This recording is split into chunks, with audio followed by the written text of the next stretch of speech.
Berio, Church Training Solution. Shalom rekan-rekan sekalian, pada kesempatan hari ini kita akan membahas sebuah tema yang akan sangat penting bagi Anda yang sedang dalam persimpangan jalan, yaitu bagaimana memutuskan menjadi hamba Tuhan sepenuh waktu atau full timer. Ketika kita bicara soal hamba Tuhan, yang kita maksud di sini adalah full timer atau orang yang bekerja sepenuh waktu untuk organisasi gereja. Artinya, dia bekerja sehari-hari untuk gereja, dia berkantor sehari-hari di gedung gereja atau sekretariat, atau mungkin ada tugas lapangan mengunjungi jemaat dan sebagainya, tapi pada intinya dia bekerja untuk gereja dan dia digaji oleh gereja. Dan ini tentu merupakan suatu hal yang rasanya bagi kebanyakan orang, bagi kebanyakan anak Tuhan, sebetulnya idealnya kepingin untuk bisa melayani Tuhan selalu seumur hidup.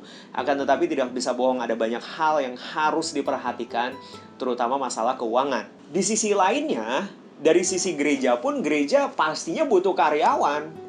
Gereja butuh tenaga kerja, atau balik lagi itu yang biasa disebut oleh kita full timer atau hamba Tuhan sepenuh waktu. Kalau tidak ada orang-orang yang menjadi karyawan gereja, tentunya pelayanan tidak berjalan dengan maksimal pastinya.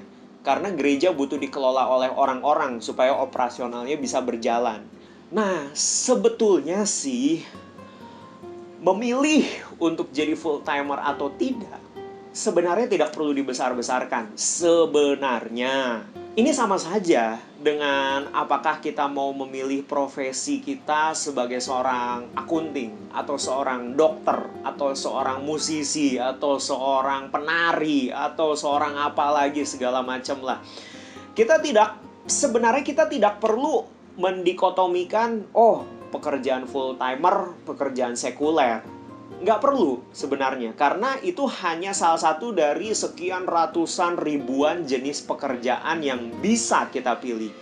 Akan tetapi sayangnya karena faktor budaya dan sebagainya, bagaimana cara pandang masyarakat terhadap full timer ini, sehingga seolah orang yang memutuskan untuk bekerja sebagai full timer perlu memiliki standar moral yang lebih tinggi ketimbang orang-orang kantoran atau pengusaha. Padahal sebenarnya harusnya kita semua anak Tuhan punya standar moral yang tinggi. Sayangnya masyarakat pun berpikir bahwa seorang full timer hidupnya harus sederhana. Padahal sebenarnya ya memang Yesus tidak ingin kita berfoya-foya. Yesus inginnya kita hidup apa adanya. Yesus inginnya kita hidup sederhana. Nah, balik lagi ini masalah cara pandang masyarakat. Kalau cara pandang masyarakat kita tidak terlalu bisa kontrol ya. Akan tetapi setidaknya yang penting ketika kita ingin memutuskan jadi seorang full timer, kita harus yakin terlebih dahulu. Kita nggak bisa kontrol orang lain. Kita nggak bisa kontrol masyarakat. Kita nggak bisa kontrol bagaimana mereka memandang kita. Tapi minimal, kita harus bisa mengontrol diri kita sendiri. Kalau yakin, ya yakin. Kalau tidak yakin, ya mendingan tidak usah. Nah, saya akan memberikan 3 tips yang mudah-mudahan bisa membantu apakah memang teman-teman ingin melangkah menjadi hamba Tuhan sepenuh waktu atau tidak. Poin yang pertama, sebelum teman-teman sekalian memutuskan untuk menjadi full timer atau bekerja untuk gereja, pastikan dengan clear apa yang menjadi hak dan kewajiban Anda ketika bekerja sebagai seorang full timer. Ketika saya bicara mengenai hak dan kewajiban, saya harus to the point bicara bahwa Anda harus cek betul. Apakah Anda didaftarkan BPJS? Apakah Anda ada tunjangan kesehatan? Bagaimana dengan anak dan istri Anda? Berapa yang Anda terima setiap bulannya? Dan apakah Anda diperbolehkan untuk kerja sampingan atau tidak? Itu semua harus clear, jelas. Jangan ada kesalahpahaman di belakang.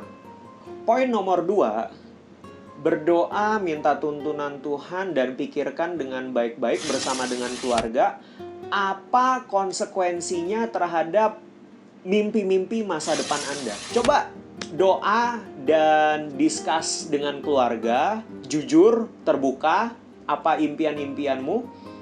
Contoh, istri Anda ada cita-cita untuk bisa jalan-jalan ke luar negeri.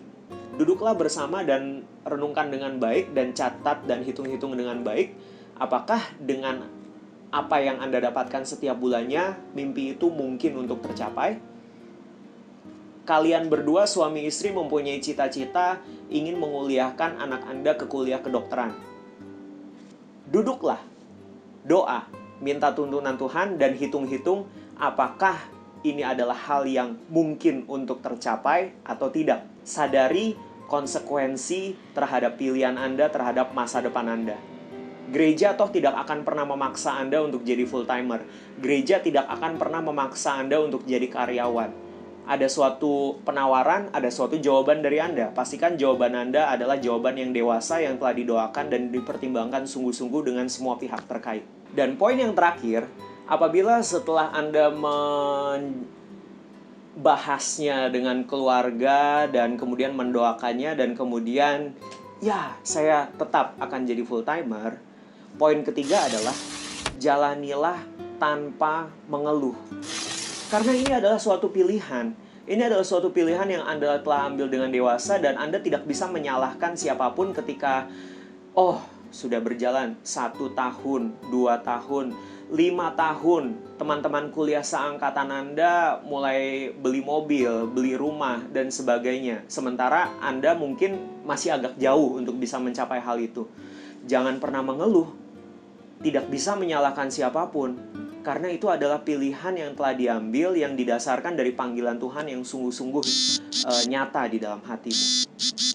Pada akhirnya, saya ingin memberikan satu ayat untuk kita semua. Kolose 3 ayat 23 berkata demikian. Apapun juga yang kamu perbuat, perbuatlah dengan segenap hatimu seperti untuk Tuhan dan bukan untuk manusia. Pekerjaan apapun sama saja. Anda menjadi seorang dokter, Anda adalah pelayan Tuhan. Anda menjadi seorang HRD, Anda adalah pelayan Tuhan. Anda menjadi seorang produksi di pabrik, Anda adalah pelayan Tuhan. Anda adalah seorang full-timer, Anda pun adalah pelayan Tuhan. Dan tentu, gereja memang butuh karyawan agar segala kegiatan operasional bisa tetap berjalan. Dan ketika Anda memutuskan menjadi full-timer, mudah-mudahan 3 tips ini bisa Anda praktekkan dengan baik. Buat kejelasan secara clear, jangan ada kesalahpahaman mengenai hak dan kewajiban Anda sebagai seorang tenaga kerja, dalam hal ini menjadi full-timer. Kemudian buat clear juga dengan keluarga Anda, bahwa Anda memutuskan untuk jadi full-timer dan ada konsekuensi-konsekuensi sebagai berikut. Dan tentunya, poin yang terakhir, ketika Anda sudah memutuskan untuk menjadi full-timer, jangan pernah membandingkan akan rejeki Anda dengan rejeki orang lain. Jalanilah tanpa rasa mengeluh. Upah untuk kita semua, apapun profesinya, datangnya dari Tuhan. Tuhan Yesus memberkati, jadilah full-timer yang memberkati jemaat Anda.